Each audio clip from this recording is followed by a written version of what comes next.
Students can easily make a simple electroscope using common materials. Take a thin aluminium curtain rod that has a small ball fixed at one end. Cut the rod so that it is about 20 centimeters long, keeping the ball on one side. Flatten the cut end gently. Now take a large glass or plastic bottle and a cork that fits tightly in its mouth. Make a small hole in the cork so the rod can pass through it firmly. Insert the rod through the cork in such a way that the ball stays outside on top and the flat end remains inside the bottle. Next, take a thin strip of aluminium foil about 6 centimeters long. Fold it exactly in the middle so it becomes 2 hanging strips. Attach this folded foil to the flattened end of the rod using tape. These 2 thin strips act like leaves and are the most important part of the electroscope. Place the cork tightly into the bottle so the foil hangs freely inside. About 5 centimeters of the ball should remain outside the bottle. You may place a paper scale inside the bottle to observe how much the leaves separate. The distance between the leaves gives a rough idea of how much electric charge is present. To understand how this electroscope works, we can do a simple paper experiment. Take a thin paper strip, fold it in half and lightly iron it while keeping the fold upward. Hold the paper at the fold and observe the 2 halves. You will see that the 2 sides move away from each other. This happens because ironing gives electric charge to the paper.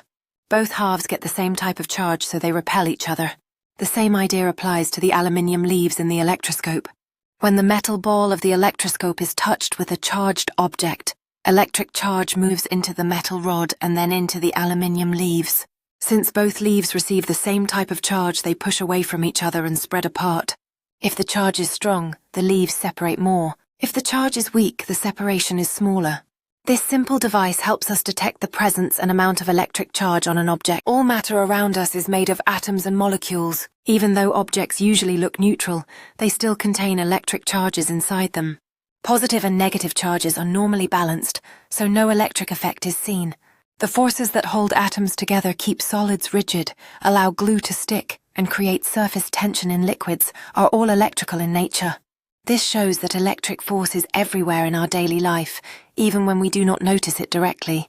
To charge a neutral object, we must either add electrons to it or remove electrons from it. Electrons are tiny particles that carry negative charge and are loosely held in some materials. If a body loses electrons, it becomes positively charged. If it gains electrons, it becomes negatively charged. For example, when a glass rod is rubbed with silk, some electrons move from the glass to the silk. As a result, the glass rod becomes positively charged, and the silk becomes negatively charged. No new electric charge is created during rubbing.